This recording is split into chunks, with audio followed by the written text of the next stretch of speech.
One person came and told me, while I was doing dawah, one non-Muslim came and told me, mind your own business. What should I do? I told him, I gave him incidents. Suppose you and your family, along with your wife and a small kid of 4 years old, goes on a hill station for a holiday. While you're on the hill station, on the hill, when you and your wife are talking, your son, 4 years old, walks away from you and is walking towards the edge of the cliff of the mountain. By the time you realize he's far away, you can hardly see him. But you say, Ahmad, be careful. But your voice cannot reach there. He's far away. You can see him. While your son is walking towards the edge of the cliff, there's the elderly gentleman standing at the edge of the cliff and admiring beauty. He looks at your son, he smiles, and he continues admiring beauty. You want to show, oh, mister, save my son. But your voice cannot reach there. Mister, save your son. Save my son, please. Voice cannot reach. The elderly gentleman looks at your son, smiles. He can see your son walking towards the edge of the cliff. After some time, your son falls over the cliff. When you go to that man and tell him, why didn't you save my son? He gives a reply, I was minding my own business. And he's right. He did not push your son, did he? No. Did he tell your son to jump? No. So why should you blame him? He did not tell your son to jump.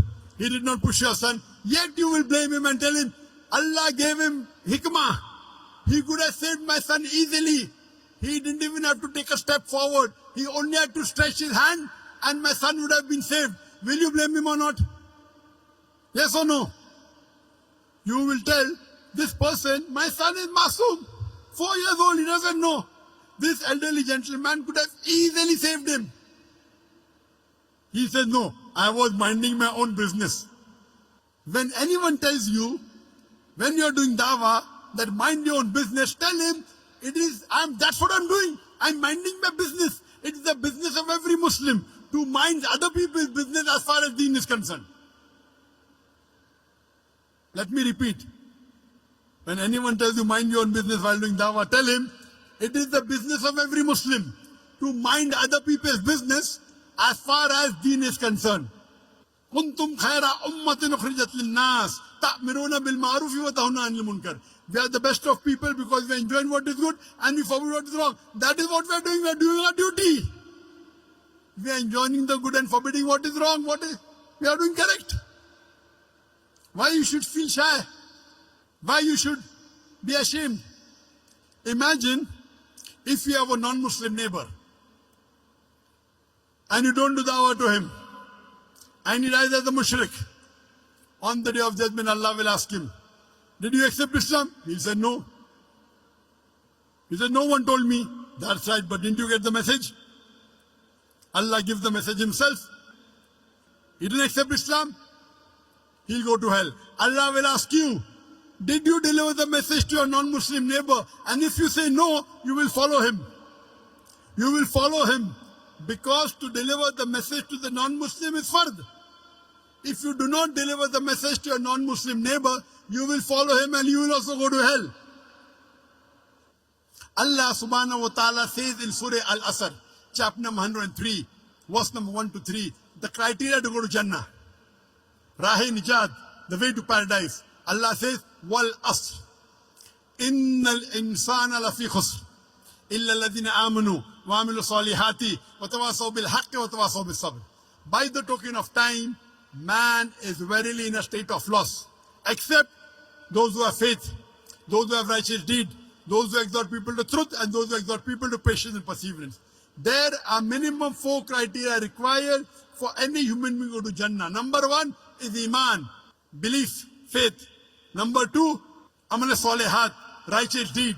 Number 3, Watawasaw bil Haq, inviting people to truth, doing dawah and islah. And the 4th, Watawasaw bil Sabr, inviting people to patience and perseverance. There are minimum 4 criteria required for any human being to Jannah. If anyone is missing, under normal circumstances, you shall not enter Jannah. You may be a very good Muslim. You may be praying 5 times a day. You may be having a mark on the forehead. You may be fasting in the month of Ramadan. You may be giving zakat. You may have gone for Hajj. But if you don't do dawah, according to Surah Al-Asr, chapter number 103, verse number 1 to 3, you shall not enter Jannah. You have to pass in all 4 criteria. If you only dawah, also all 4 are important. Iman, righteous deed, dawah and islah, and inviting people to patience and perseverance. If anyone is missing, you shall not enter Jannah. All 4 are required. If you don't do dawah and Allah wants you to put you in Jannah, that's Allah's prerogative. He can forgive your sin and put you. But under normal circumstances, if you don't do dawah, according to Surah Al-Asr, you shall not enter Jannah. It's the fard, it's the duty of every Muslim that he should convey the message of Islam to those who are not aware of it. Dawah is fard in Islam. At least a part-time da'i.